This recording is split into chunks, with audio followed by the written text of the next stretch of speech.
All right. Looks like we're reversed. I think we're about here. Looks like we're running here. Yep. I think we're live. All right, here we go, guys. Welcome Hooray. everyone to the Fading Suns panel on Ulysses Con. We are the penultimate panel here with the closing right after us. And we're going to talk about Fading Suns here with some of the authors of Fading Suns. Why don't you guys introduce yourselves to everybody? We'll start with you, James, then go to you, Jacqueline, and then William. Okay, hi, I'm James Moloszewski. I worked on the material about the church. And Jacqueline? I'm Jacqueline Brick. I wrote the Noble faction, everything. So that was super fun. Yep, nobles everywhere. And William. I'm William Thrasher. I've written the upcoming Reeves and Charioteers Imperial Dossier, and when I'm not doing that, I am running Fading Suns Lords. Great. And I'm Bill Bridges. I'm the product manager for Fading Suns.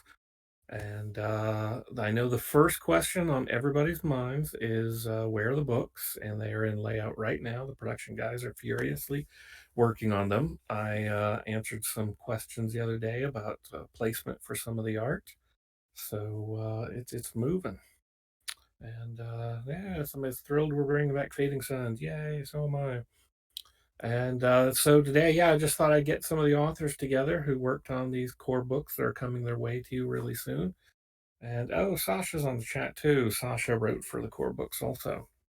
He wrote some of the aliens. And yeah, just thought we'd chat about the making of the core book and what some of your thoughts on these things were as you guys were writing them. And the Imperial Dossiers were all part of that too. They're a necessary look at the other elements within Fading Suns. A lot of people out there haven't seen the Imperial Dossiers yet. I don't think those went out as text PDFs to the backers just yet. I think it was the core books. What these books are, they're slim little books, but they're divided into sections. The first one being a faction section that tells you all about that faction within the voice of somebody, either within the faction or reporting on that faction. Then there's a fact book dealing with something that's closely related to that faction, but is a little wider, such as in the Orthodox dossier, Church Scripture on the Reeves. There was Money on the Law. The Charioteers Guild book deals with space travel. And then at the end of each of these books, there's all sorts of rules and new character creation stuff and so on. And so that's what those are going to look like when you get them. And we've got some of the authors here. And the core books are obviously people who have seen them already, but people who haven't, they're divided into three. We've got the Universe book, which tells you all about the setting for Fading Suns, the history of the known worlds, the nobles, priests, and church and merchants, and aliens. And then the character book gives you all the rules for playing the game, along with character creation and cult powers and technology. And then the Game Master book, all sorts of advice on how to run a game, how to build a game. Places, there's a sample place, which in the original Fading Suns, it was Pandemonium, a planet that was kind of falling apart as the terraforming engine stopped working. And the new one, it's Hargard, which was a barbarian world just outside of the known worlds, but it is now an imperial world, or at least the claim is that it is an imperial world, as the emperor has married from that planet and claimed that world for his dowry. And not all the Voldrock agree. So it's a planet in contention right now. So it's kind of one of the prime places in which to adventure and either colonize or fight the colonization.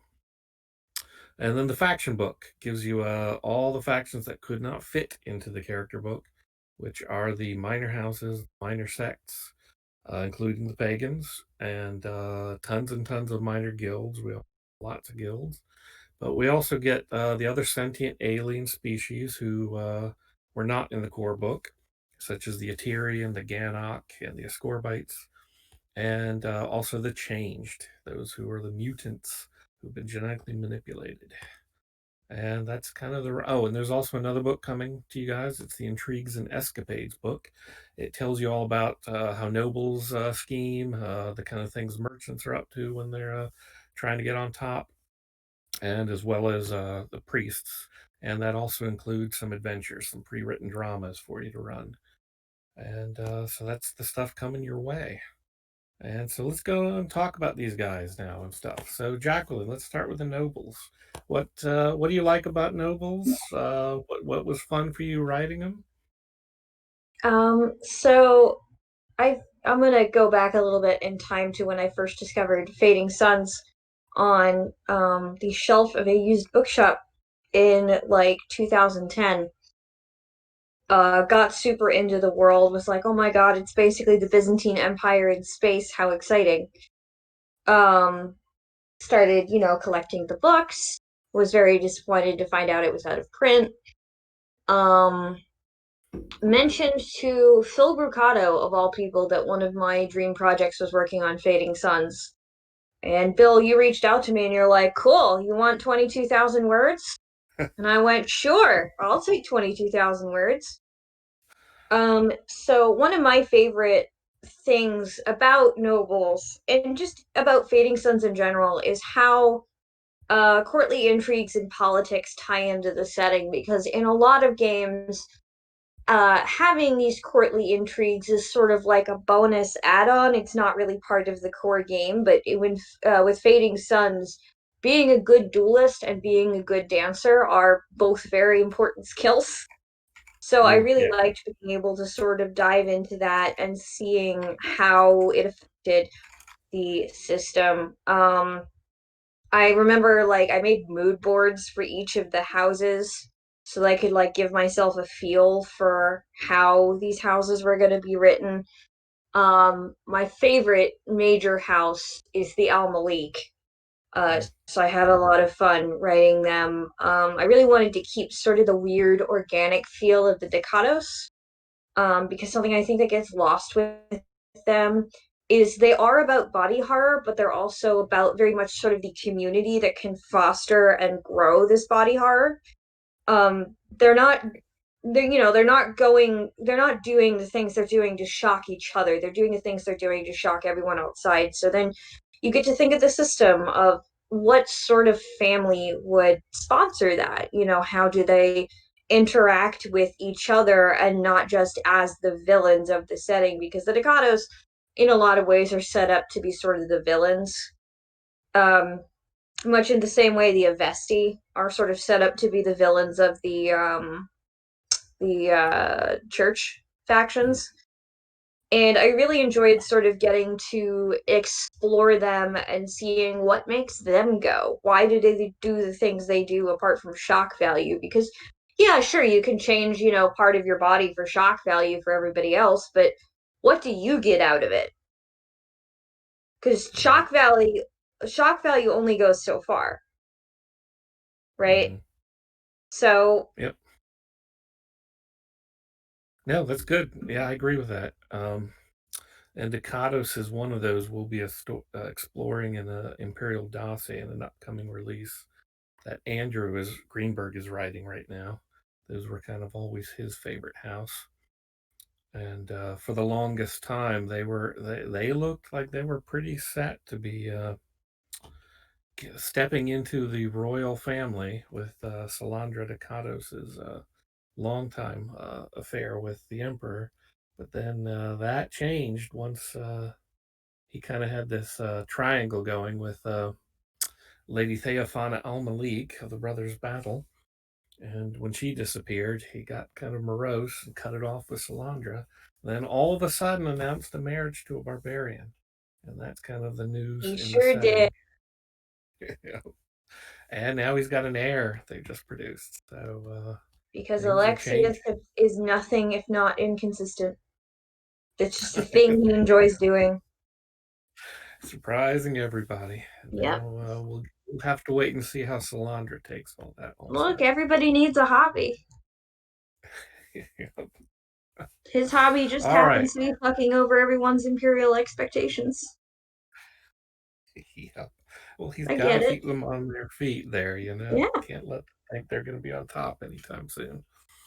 He didn't go to a long time fighting an emperor war just to sit back and let them take over. So yeah, I love that work on the nobles too, and I especially love a lot of the noble houses. And I think a lot of people may realize already I really love the fauna. They're one of my favorites. But let's move on to the church. Let's talk about those guys. And what were you thinking, James, when you Oh, lots reapproached of. these guys for many years? There are a lot of different things. I mean, the appeal of the church for me has always been that I find that in a lot of role playing games, religion is not treated very well. It's a little one dimensional and kind of superficial.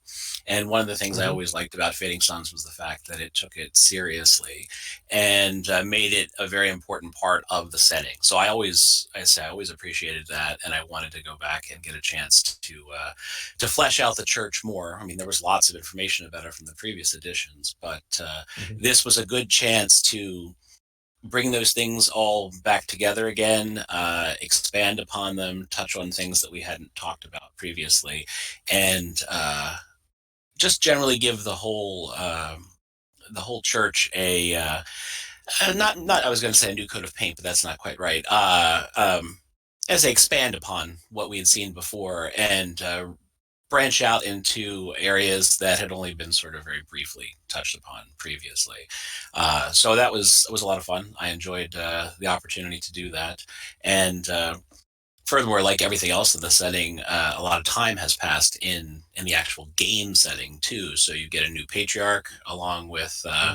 everything else, and that shakes things up a bit. And so, much like the noble houses, what had been certain expectations of how things were going to go don't necessarily aren't going to turn out that same sort of way. And I really enjoyed that. It was interesting to play with that. Yeah, great. Yeah, one of the things I wanted to do with Fading Suns when we originally started was I just don't buy into the idea that people are going to give up religion just because Hmm. they've figured out rocketry and faster than light travel and so on and so forth. And if anything, I think they're going to get more religious as we get out to the stars and things get strange and so on. So I wanted to definitely bring that as a big time in Fading Suns.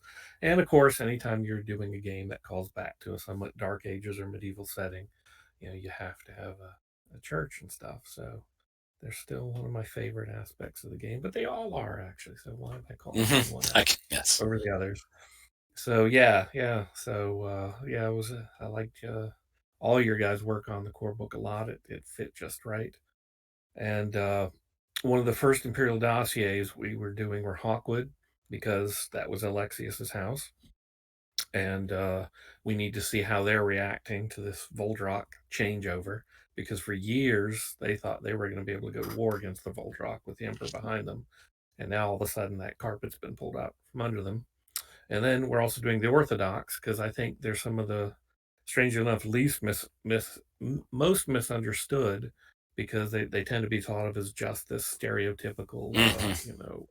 scripturally dominant dogma and stuff. But most people are Orthodox. They follow the line of stuff. They want to be told a comforting story and stuff. And they serve a really important function out there of keeping society together in many ways. And then the Reeves was the other one. That's what William worked on. Because I think we haven't delved enough into the Reeves. They're always seen in the background as just somebody putting out loans or moving to collude somewhere in the back, but they're movers and shakers also. And as more and more people are going to be going into Voldrock space, I think the Reeves are definitely going to be playing a role of a helping to fund that, b trying to set up all sorts of new trade routes, and because of all the other guilds, their monopoly is kind of at risk the most. I mean, charioteers, they can still they've got those jump keys and stuff, and the engineers they've got a specialized knowledge that it's not going to be easy to counterfeit that. But you've got Brother Battle kind of moving in on the banking aspect of the Reeves as pilgrimages create are coming back big time in the known worlds and so on, and pilgrims kind of need somewhere to keep their money safe while they're traveling, and they tend to trust Brother Battle more for that than the Reeves. And so that's another reason I want to look at the Reeves, and that brings us to William. You want to talk about guilds and stuff, which is what I've dragged you in to write about. Yes, I would. I think the two things that fascinate me about the guild, so on those sort of the high-minded end of things, I love that they are these big groups that through their monopolies are attempting to preserve and understand, and in some cases disseminate largely forgotten arts and sciences. And I think that's very beautiful, very powerful, and like in any world, of very useful. But then on the low-handed side of things, the thing that I love about the guilds that they have and really no other faction has is inter-office rivalries. It's Yep. you have coworkers, and you can be disappointed in your coworkers, and you can be upset with your coworkers. You can have coworkers that you don't get along with, and there's no reason whatsoever. But unfortunately, you're both working for the same boss, and you have to make that work. If there are nobles with a rivalry, well, they can always look up their chain of command. Well, we know we have relatives in common, so we're going to look out for the family honor. The church always has to uphold their pillar of spiritualism in morality. But with the guilds, when two guild members of roughly equal rank start butting heads with each other, they will find ways to undercut each other or screw each other over in fascinating ways that can really only happen in arenas where things are sort of based on skill, money, and resources, the way a guild business would be. Right. Yeah. Yeah, the Heavy guild rivalries. guys are right. Yep. That's what I like a lot about the guild because as 21st century people, we want to go, hey, technology, science, support these guys and stuff. But they're pretty stingy and greedy about all this stuff.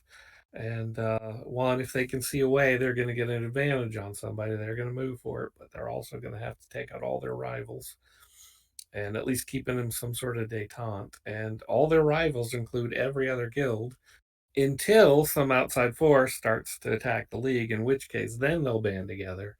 But as soon as that outside force is, lightened up, well, they're back to, figuring out, who's going to be on top now. And now the league has a Scraver as the head of the league for the first time in a long time. It was the Reeves who were on top for but now it's Oliver Lord's Scraver. So we'll see what happens with them now. And it makes perfect sense because now that you got barbarian space opening up, there's a lot of desire to go out there and start reclaiming bits that maybe the Voldrak haven't put to the proper use as the known worlds think. And the Scravers might be the best for that or the worst, depending on your perspective on that sort of thing. So yeah, that's the skinny on all those guys. Um, is anybody out there have any questions we can answer about this, or we'll just start rattling on again about nobles, priests, and other stuff? I don't Yeah, see because if any you don't have any hands questions, I'm sure we have something to say. up. Well, yeah. What do you guys want to talk about? Is there anything particular you've got questions for me or any other authors here, or want to know secrets of the Fading Suns that I won't reveal, but you could ask anyway, or whatever? Oh, I should tell everybody who's listening that I know it was mentioned earlier. I think Tim mentioned it on one panel what the next Fading Suns wave of books will be, and that's called The New Frontiers because it's a big book on the Voldrak.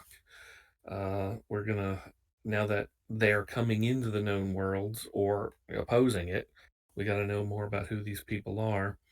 And we previously visited them in the Star Crusade book, but they only got half the book and little bits and pieces. So someone's asking about the physical delivery of the Kickstarter. They're in production right now, and new art coming in. And actually, most of the art I think is in. As I mentioned at the start of this, I've been answering questions with the production guys about some of the placement on art.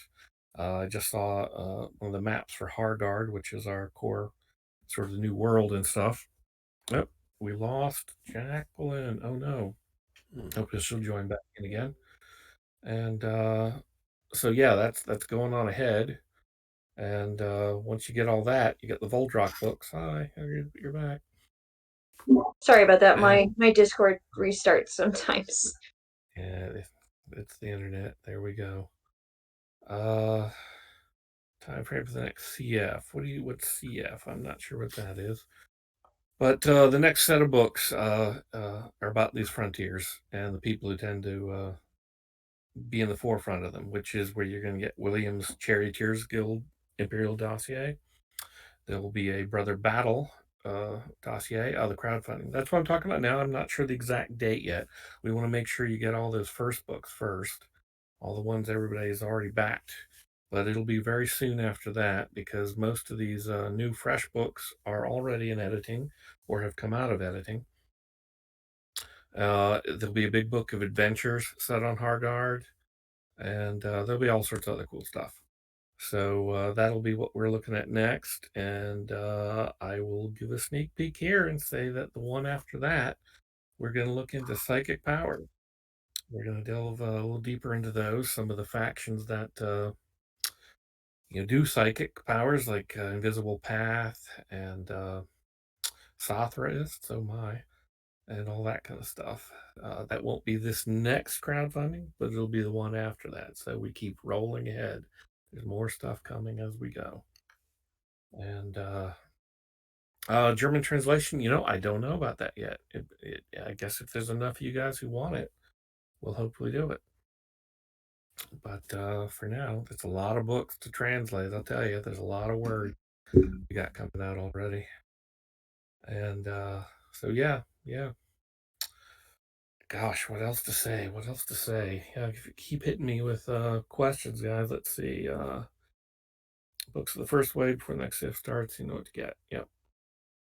Yeah, there's a lot of that other stuff. Yeah, you've got play mats coming. You got a big giant jump web map that also works as a play mat. Some people can add on the dice. So there's all sorts of other stuff. There's a play kit that has some pre-generated characters. And I think we'll be doing some more of that sort of thing, maybe with the next one too, in terms of the pre-gens. But we're going to keep coming out with hopefully a lot more adventure and drama books too. Way back in the past, those were the kind of things it was kind of hard to sell through the distribution chain because only the game master bought them and not the players. And so you wanted to get the most bang for that. But we have a whole new great environment for the way to move games directly to players and through stores and so on now. So it's a lot easier to do these drama books. We've got Intrigues and Escapades as part of the first one, Hard Times on Hardguard as part of the next forthcoming one, and then we'll have some more coming up. And then, if everybody behaves, buys all the books, we'll get War in the Heavens, the long-awaited very final nice. revelation of the Anunnaki. Late pledges, someone's asking about. I believe that closed down just about 2-3 weeks ago. So, but once all the books are out, they'll all obviously be available for sale, and all the backers will get them first. Some backers received I should say all backers received the text PDFs for the core books, but the books are actually being laid out this very moment, so they'll get that as soon as we can get it. Yes, a lot of people are waiting for War in the Heavens. Yeah, I swear over the last 20 years, every convention I've gone to, I've gotten questions about War in the Heavens, so we will do it. But that's going to be a big one, and hopefully I'll recruit some of you guys to work on it too if you're interested. Absolutely. Certainly. Yeah, speaking of which, is there anything in particular you guys want to see in Fading Sun that you'd love to do yourself about? Any particular burning topic? I would love to do crime, just across the board crime, organized crime, disorganized crime, just anything, just a book about breaking laws. Oh, wow. Well, actually, some of that will be addressed in an upcoming Scravers dossier, which is being written right now. But there will also be adventures and dramas around that I might tap you for, because that'll all tie into that kind of secret societies and conspiracies and criminality. That'll be part of that crowdfunding. So yeah, anybody else got any particular things we should do or that you want to do for Fading Suns? See, I had things, but then it was like I want to do a crime, and I was like, how can I compete with that? Noble crimes. Oh, something I am very proud of is that I queered the hell out of the nobles that we have in House Al Malik, I believe it is. We have a transgender duke. He is wonderful. Mm-hmm. We have several ace characters. We have a couple of bi characters. So you can just say that now we're in Fading Suns. We're being gay and doing crime. Cool. So that's the new Al Malik motto. PK do crime. All right. Someone's asking about, are we going to do new editions of the first two War in the Heavens books? If people want to see them, I certainly would like to revisit the symbiotes and the vow. It's a matter of how we can fit all this stuff into the release schedule and so on. And a new edition of Lord Urbian's Stellar Bestiary, that would be fun to have a lot of new creatures, especially of the barbarian worlds. As people start to explore those and the other lost worlds, there'll be a lot of strange critters. So, yeah. It's like Sasha put in an intersex alien there himself. So, yeah, we got a lot of that going on. It's the future. Come on, it's now, too. So, got to do it. I was worried I was going to be the only one after I put that non-binary bosun into the Charioteers book. Oh, no, we're good. We're just queering it up. That is awesome. I'm really happy about that. Yeah, Let me someone's see if I asking, can find my Duke because I love him. He's just the goodest boy. He's so nice. Yeah, I like him too. Yeah. Someone says now have a lot of potential to be expanded when visiting War in Heavens too. Yes, they do. It's a matter of how much we want to show. They're being very cagey about letting known into their space, letting their own people into known world space. So we'll have to see where those guys are gonna go. They seem to be sitting back and watching for now. Watching for what? Who knows? But yeah, Wind over water, that's what. Yeah. And yeah, I definitely need to get back to the symbiotes too. We got to figure out what's going on there on Stigmata. It appears to have calmed down. The theory, at least among the Manifest Light Legion, is that the World Egg, which is a theory they have about how the symbiotes take over these worlds, is that they set up some sort of central nexus of energy or power that appears to have gone dormant. And so the symbiotes appear to be falling back. And it appears to be it was somewhere around the same time that Lady Theophana Al Malik disappeared. So a lot of people think she was a martyr and killed the world egg that the symbiotes were using. So maybe we can take Stigmata back, people are starting to think. Who knows? We'll have to see. Any plans on shaking up the status quo even further? Oh, yes. Yes. War in the Heavens will be a big introduction to a new breakup of the status quo. So we'll just have to see if everybody's ready for it by then in terms of the Emperor and everybody else. Someone asked, was it always the intention to make the ability to understand old and invent new technology to be divided among a variety of perks as opposed to just being locked behind the tech redemption skill and the appropriate lores as it was in the previous editions? Yeah, part of the idea with the perks now is to break up a lot of the abilities that these factions have, and a lot of them have some kind of exclusive skills for these sort of things. And I wanted a lot of these tech skills to have an actual rules basis for why everybody's not going around and doing tech. It's not just simply that the guild is sitting on top of a monopoly. It's that there's a sort of mindset that goes into working technology, and you have to work your way into it. And that's what a lot of these perks represent. Such as there's a series of perks called Comprehend Tech that you kind of need to really get. Like you get Comprehend Tech level 5, Comprehend Tech level 6, and so on. And once you know that, you're not going to suffer technosis from technology of that particular tech level. And reading between the lines, these were the kind of skills, you might say, perks that children in the Second Republic were raised to learn. So by the time someone was an adult in the Second Republic, most of them had at least one or two of these comprehend tech levels and more. So it was a widespread understanding of technology. But once that kind of training and learning and mindset disappeared, now it's much more of an exclusive thing for the guilds, and what few people learn it and teach it. So yeah, the idea was to put some sort of rules basis there to explain why not everybody's going around doing stuff.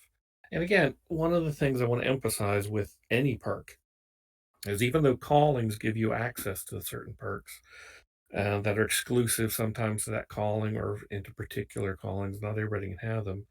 There is a system called favors, and the idea is it's to break that open. If you want to learn a perk from a calling or from a faction that isn't your own, you can find someone to teach it to you. It's just you then have to start a whole economy of favors and stuff. You owe somebody something. So, for instance, if a charioteer is teaching you how to fly a spacecraft, even though you're not in the guild, he's kind of risking their monopoly a bit. And so he's not going to do that freely, but he will in return for something cool. So you can do these sort of things. And there's the idea is, yes, you can break the rules, but then you just want to add on obligations that the game master can then use as dramas and stuff, or recurring NPCs or recurring trouble, especially if you never paid back that favor when they came calling again, and so on. So it's just a way to cause trouble for you or fun, that sort of thing. So yeah, and there are perks that are there to illustrate that certain classes and certain people are really good at certain things, and that's what they do. And for instance, the priest's archetypal perk, whoops, where's my phone going, is inspiring. So they could basically give their victory points to other people. Uh, Now, obviously, they've had to been doing things to get victory points in their cash and their bank. So it's a certain selfless thing because they're going to want to use those on themselves. But if you are swinging a sword at somebody and you really need those like 2 extra victory points to bust through somebody's resistance, the priest in your troop might say some inspiring words, which are represented by that player then giving you some of his victory points to spend on that sort of thing. And that's there to just show how those priests, that's kind of their role in a troop and society and stuff, is to be that sort of support level. Whereas for a noble, theirs is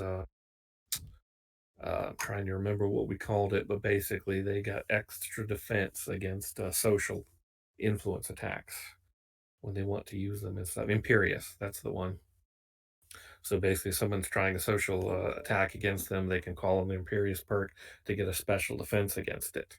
Now, curiously, the yeomen have a perk called Independent, which acts exactly the same as the Imperious perk. So the idea is to show that the high and low there aren't really that different.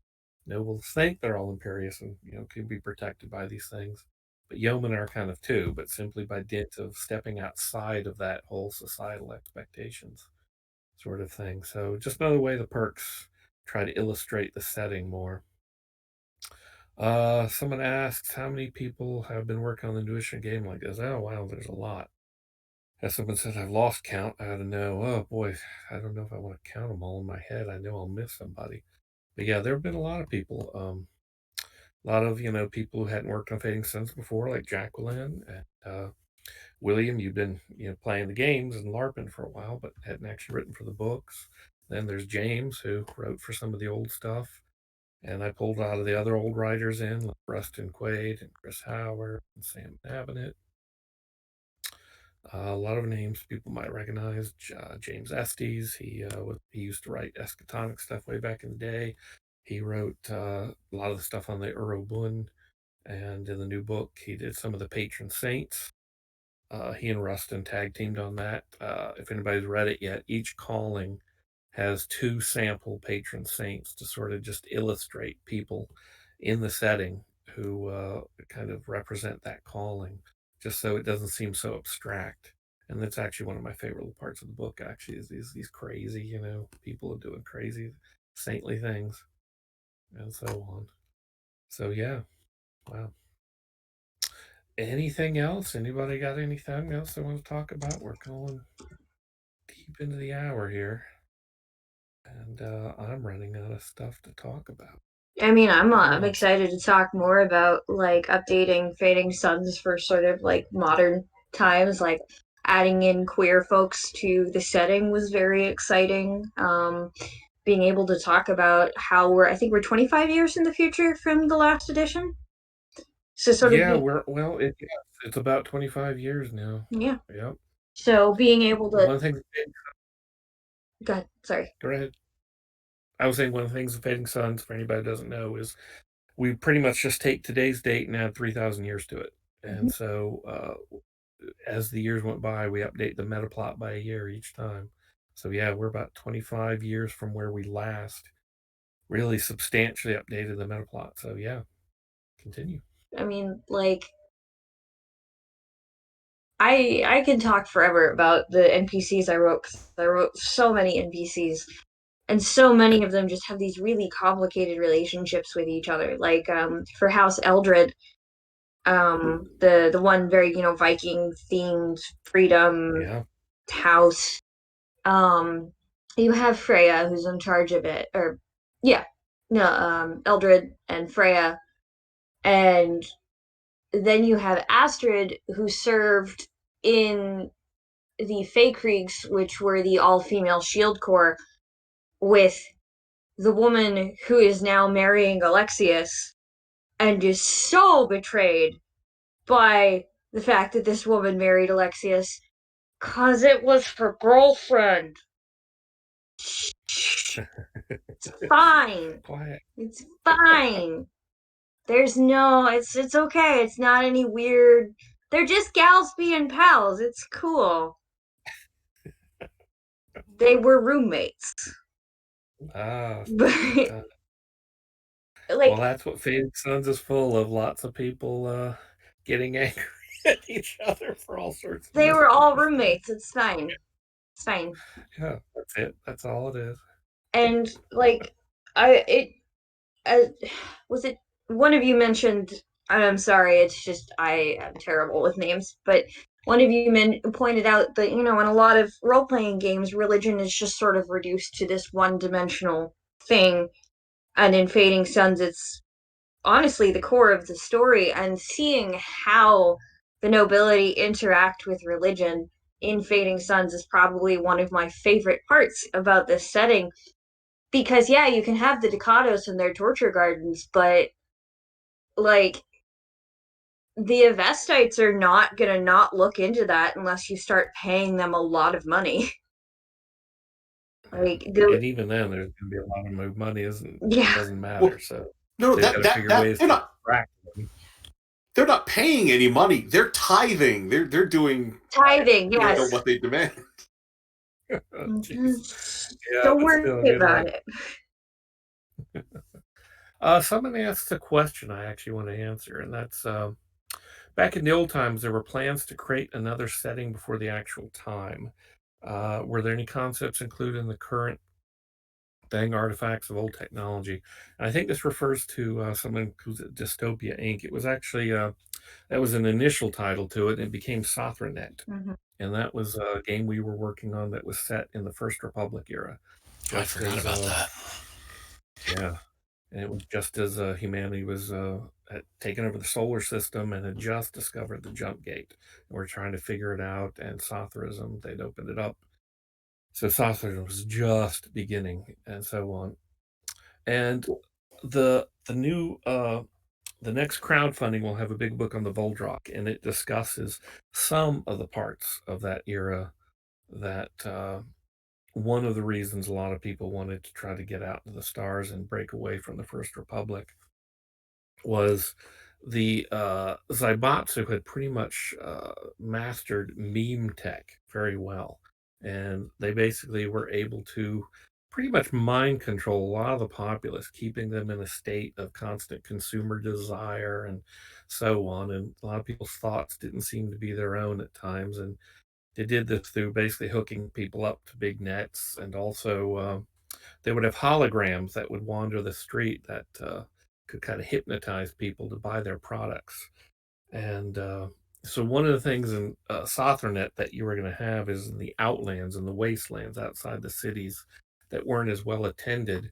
Some of these hologram mascots had kind of escaped or been ignored and stuff. So you could basically run into these wandering monsters that would be like a cereal box mascot who might chase you down, try to force you to buy some cereal that no longer exists. They don't make it anymore. And so you get this desire you can't fulfill. And but as people started spreading among the stars, that started breaking down. And one of the things that they don't want you to know about now is one of the methods of breaking this meme tech was the Sothra effect. It basically wiped out any of that kind of programming. So it wasn't just a matter of people back then. This was before the church. They didn't think it was demonic, but the First Republic could see immediately that their hold over people was going to be breaking it. The more people went through the gates, which is exactly what happened. On the subject of Sathranet and these advertising holograms, I love I love Easter eggs and eyeball kicks, and so I put them in everything I'm writing. And in the Charioteer book, the thing that tickled me the most that I put in there is that buried in the faction book, there is a reference to Sathranet, and there is a reference to those holograms, those advertising holograms. I'm sure you'll recognize it when you see it, but it's just great picking out the little obscure bit of lore and putting it into the new game all these years later.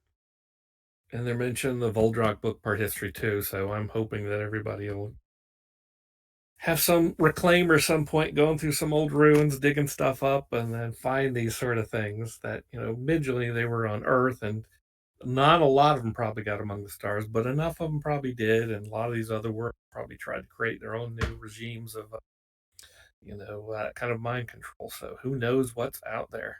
And a lot of this is lost tech too, because no one really knows how to do that kind of meme tech control anymore. Even the Second Republic didn't really pick it back up again. Or did they? We'll never know. So, someone asks authors who didn't include Easter eggs referring to old stuff. I didn't. That's a lie, I did. But mine aren't as, I wouldn't say fun. They're just not as, yeah. Like, I reference a lot of old NPCs and people who were part of the houses, but you're not going to find any references to Sothornet in my work, unfortunately. Yeah, it's old history. It only creeps into some of the more technologically relevant stories. James, you haven't said much. What's that? I'm sorry. You haven't said much. I'm curious as to if you included any Easter eggs in your work. I'm not sure I would call them Easter eggs. There are plenty of references to things that went before. Again, like you were saying there, I included references to old NPCs, and sometimes they became more prominent, little tiny characters. For example, I know that, and I know, Bill, you liked this, you were happy with this, there was an NPC I created for, I think it was the Spies and Revolutionaries book. She was an agent of she was a senecular agent of the church, and now she's the new patriarch's senecula.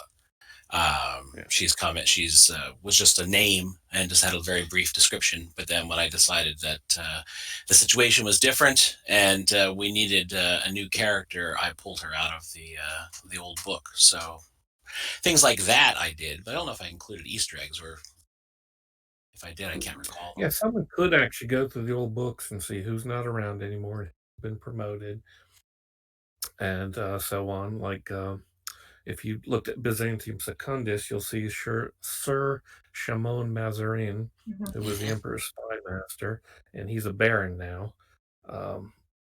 Now, he probably should have even gotten higher than that, but he doesn't have political ambitions on that level, so he's a baron. But you'll see people like that, just little bits, baron instead of sir, and so on. And then there's other people who are no longer around, and others who are still kicking and clinging on to power as much as they can. Someone asked, do you guys pretend to revive the Wordsmiths Guild as the fan base guidelines create material for the new edition. Yeah, I think they meant plan to revive the Wordsmiths Guild.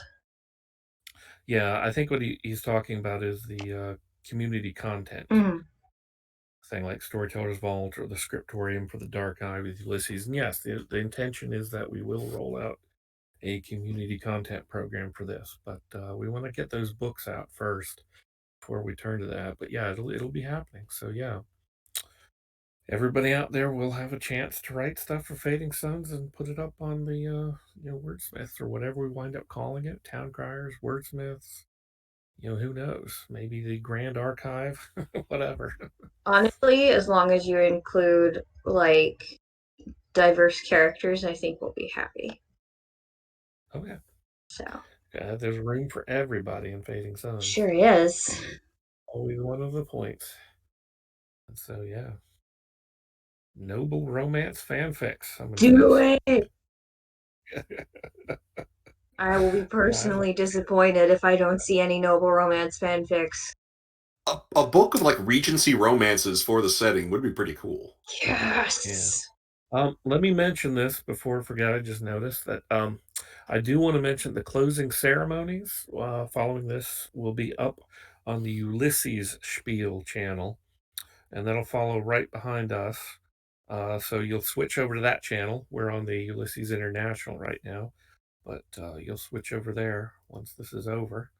And we're closing up on the hour here, and I definitely want to make sure Robert and others have some time to get ready for anything else they're doing.